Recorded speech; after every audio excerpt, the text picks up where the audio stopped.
This episode is sponsored by Kaplan Medical. If you head over to captest.com and use the offer code ITB15, you can get 15% off any Kaplan Medical product. And importantly, for AMA members, you can combine this discount with your AMA membership for a total of 40% off. So that is a pretty sweet deal.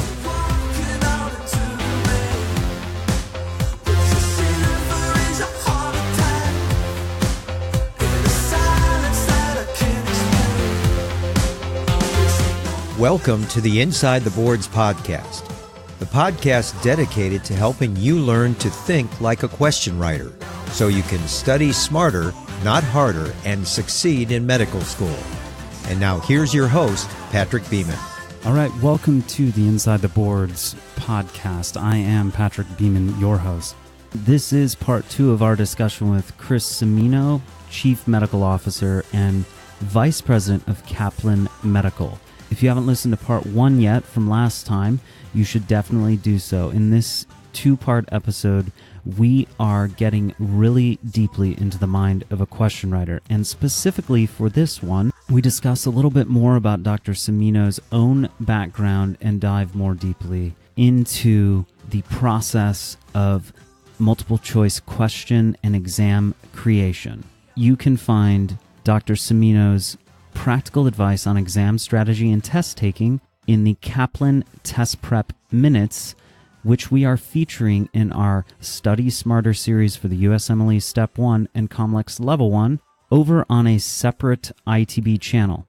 Just search your favorite podcatcher or check the show notes of this page to find that content. And that segment, which occurs in the first half of the episode, is really applicable to all levels of medical education, whether you are a 3rd or 4th year medical student or a resident perhaps who hasn't yet taken Step 3.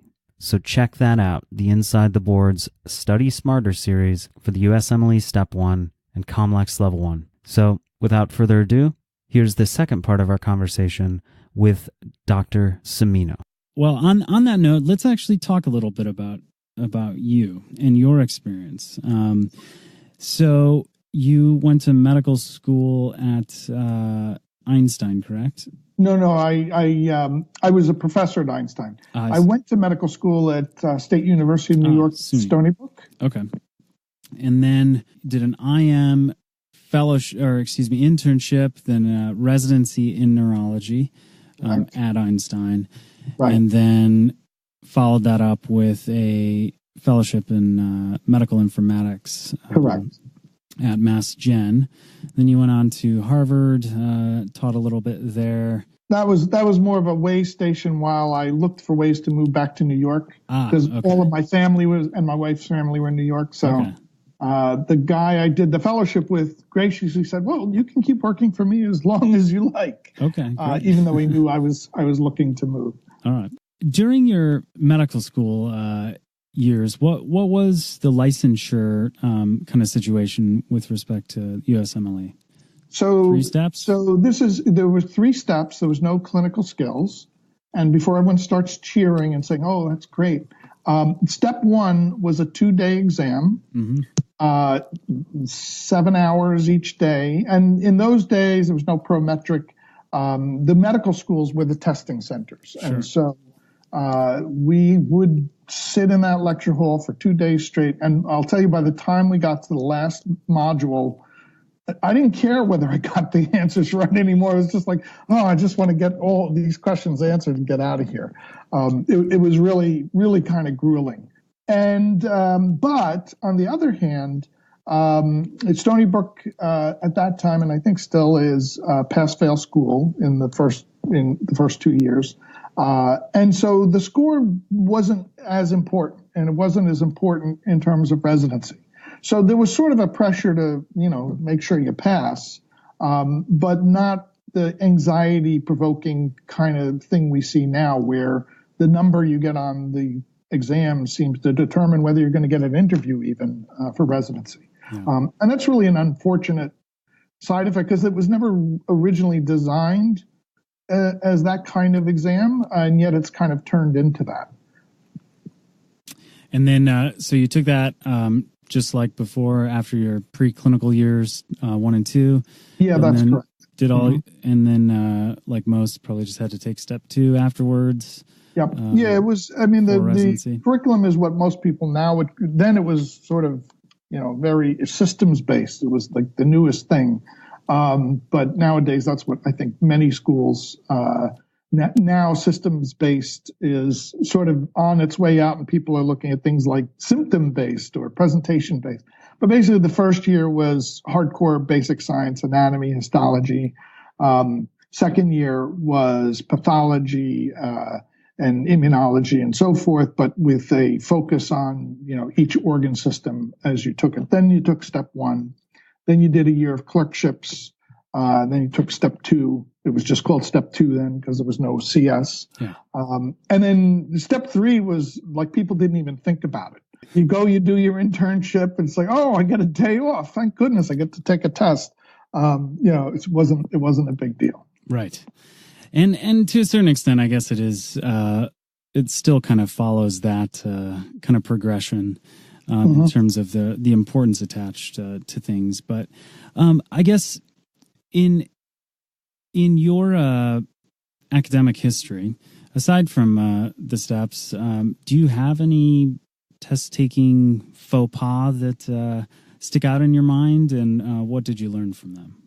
No, I got 2 I can share. All right, one is actually my second year med school. Let's just say I did really poorly on an OBGYN exam. Okay. And I was in good company because more than half the class did poorly.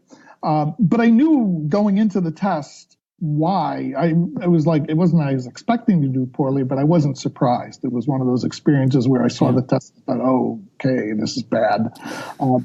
But the reason really had to do with motivation, that the way the course was and who the instructors were and their personality, it really affected the class. There was this was also unusual at the time. The class was more than half women, which for that time was sort of like a big deal. Yeah. Socially speaking, from the demographic? Yeah, from a demographic phenomenon point of view, where most med schools were, maybe a third women. This was, Stony Brook was actually the first school in the country to get above 50%. And my class was one of those classes. So, but the faculty were all male, and they had a very masculine approach to talking about OBGYN. And it really turned a lot of people off, and there was a lot of dissent and dissatisfaction, and so much so that it affected your ability to even want to study that topic. And it really affected the performance. It was almost a shock to me how impactful that was. I wish I could say that that experience is not an analogous one that I think many people who've gone through undergraduate or even graduate medical education could express or remember, but absolutely. So I guess what did you learn from that experience, that when you're a faculty member, you were not going to contribute to a culture of low morale and be sensitive to that? Or? Well, I learned 2 things interesting. One, I'm not sure any of the faculty wanted me to learn this, but I learned that the grade didn't matter to me anymore. It wasn't great that I did poorly on the exam, but it didn't mean anything about who I was.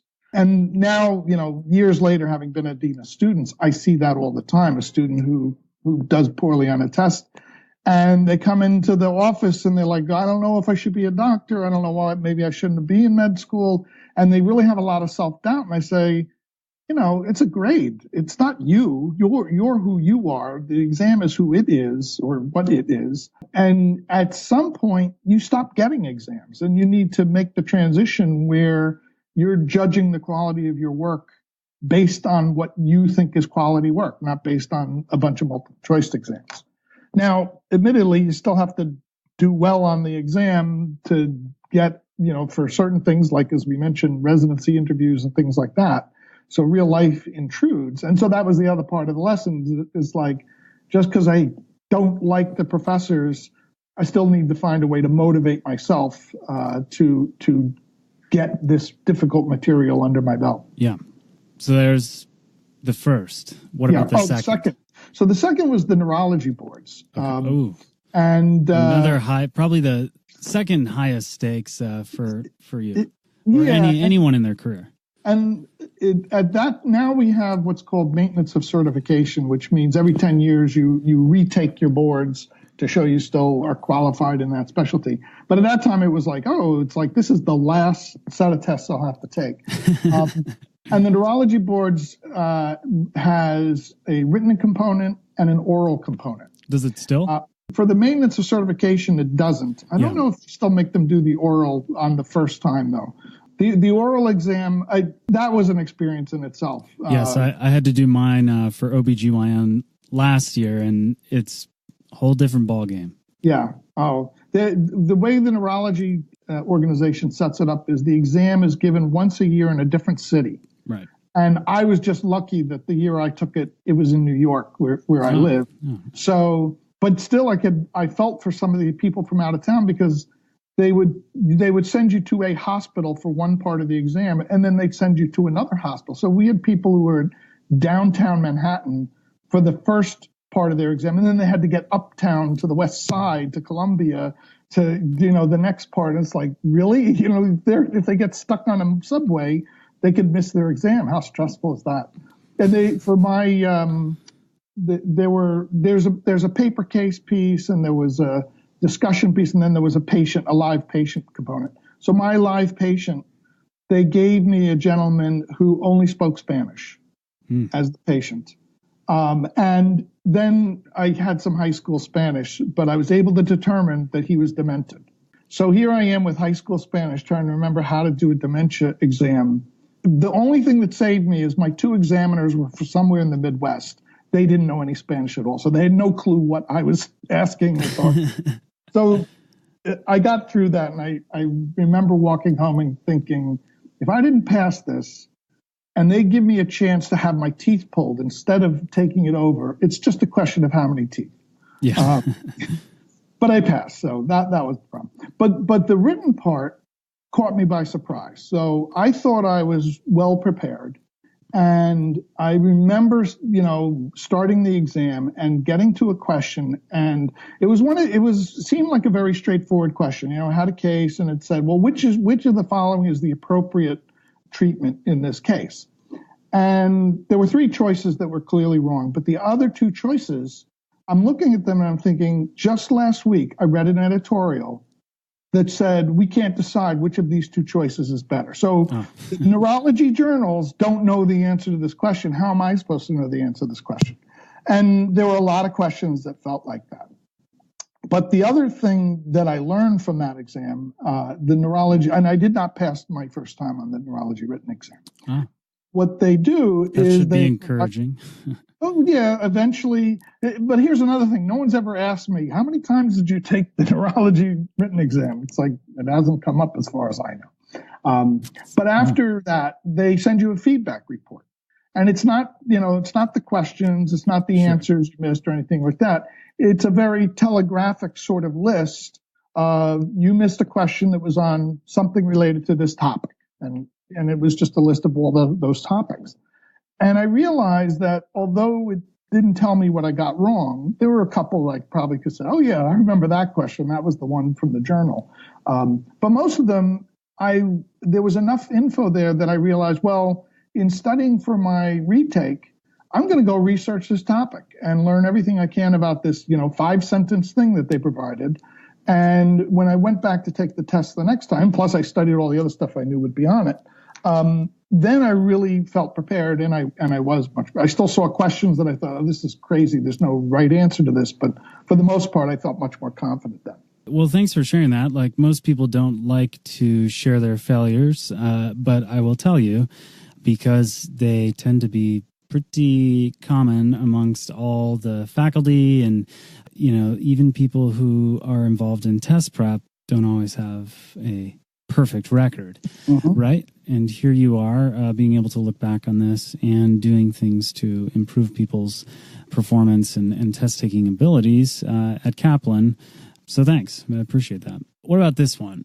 So we focused on the negative. What was the best test-taking experience you had, and why? Let's see. In some ways that oral exam, although it was painful at the time, it really did make me feel when I walked out of there, especially after I heard I passed, because you always wonder, there was actually a study done on internal medicine back when they had oral exams, and they discovered that the thing that correlated most with the score on their oral exams was who the examiner was, not who the student was. So that was one of their reasons for getting rid of. So there was always some doubt as to, like, you don't really know what kind of score you're going to get. But after having passed it and looking back on that experience, it really also made me feel like the faculty that I was interacting with on that exam, that I was that much closer to being one of them. And in terms of thinking, if I was in their shoes, what questions would I have asked the examinee? And what kind of response would I have looked for? And it was an interesting little mind game to take that switch and think about being on the other side of the test. And, that's one of the taglines we've used as a platform has been learn to think like a question writer. I think when you do take more of a step back or a kind of like a meta overview of the process, it can help you, I guess, hone your study skills. If you can think what makes a good question, you might be able to extract from a paragraph what sort of content you need to remember. At least that's kind of like the argument I would make, and it's been my own sort of experience throughout medical education. But that's fascinating too. I don't want to take too much more of your time, but that particular topic, the putting yourself into the mind of an examiner, going over item and analysis, even talking about the history of board exams in general, I think would be excellent topics if you'd be willing to come back. Sure. I'd be happy to. But before we go, what I'd like to know is, why did you get involved with Kaplan? Oh, that was an accident. Oh, okay. My career trajectory was sort of interesting. I was when I was at Einstein, which is where I spent almost 19 years. I was doing neurology. I was seeing patients with residents in a clinic. I was teaching neurology. I was teaching neuroscience, neuroanatomy. But most of what my time was more computer-based education. And I was helping faculty figure out how to use teaching tools. I was teaching students what they'd need to know as doctors about technology. I got involved with the development of the Clinical Skills Center. So I was sort of like doing lots of different things. But looking at how my career would advance, I had gotten to the point where I was an assistant dean. And so the next obvious step is to become an associate dean somewhere. And I was interested in professionalism issues. That I think is still going to be sort of the next big hurdle in terms of assessment, and NBME has been looking at this for a while. How do you assess who's professional? And program directors want to know who's professional. So the idea of becoming a dean of students was attractive. Very interesting, challenging work. But I was no longer doing neurology. In fact, if anything, I was doing psychiatry. And I was doing much less with technology and almost no teaching at that point, just because the job was so demanding. So it wasn't really where my skills were. I wasn't putting my best skills to use. So I started looking around for something else to do. And that was right around the time that the Affordable Care Act was really putting pressure on hospitals to computerize so that they could get a better handle on how they were providing patient care. And so I thought, oh, well, this is the time to actually maybe shift away from medical education to clinical informatics. And I started looking for hospital administration jobs. And for whatever reason, this position I'm in now was advertised as a chief medical officer, which in my mind meant someone who works in a hospital. Yeah. So I looked at it didn't say what company, but I'm reading the advertisement and I'm thinking, let's see, 2,000 questions. It's like, who could that be? And this is an education job. and maybe I'm not done with education. So I decided to go on the interview. And really, prior to that, I'll admit that I was like a lot of faculty in terms of biased against test prep. It's like, who are these test prep people coming in thinking they can teach people to be doctors? And the reality is that I discovered that's, number one, not really what test prep is about. It's about leveling the playing field for what's an increasingly complicated residency process. And number two, that the people who were doing it were very much like the faculty I worked with. They cared about the students. They cared about helping people succeed. And that was really the prime motivation. And I thought, I could do this. And so I feel like I'm a dean of education only at a private company. And it's been fun ever since I got here. Oh, yeah, I bet. Next time we should discuss more about what you do for Kaplan and Kaplan itself. But thank you so much for your time, and I look forward to continuing these discussions. Sure, it was my pleasure. Thank you for having me. And thanks to Sam and Alex from Magic Man for letting us use the track Out of Mind off their 2014 album Before the Waves, which GQ described as 12 tracks of alt joy. To hear more, check them out at magicmanmusic.com or follow them on facebook.com/magicmanmusic. As always, thanks for listening and sharing Inside the Boards with your friends. Inside the Boards is not affiliated with the United States Medical Licensing Examination, Comprehensive Osteopathic Medical Licensing Examination, National Board of Medical Examiners, National Board of Osteopathic Medical Examiners, or any other licensing or examination body. All exam names or other trademarks are the property of the respective trademark owners. Content discussed during this program is the property of Inside the Boards or the attributed owner and may not be reproduced without permission from the appropriate entity. Inside the Boards fully adheres to the respective policies on irregular behavior outlined by the aforementioned credentialing bodies. All content discussed is for educational purposes and should not be construed as medical advice.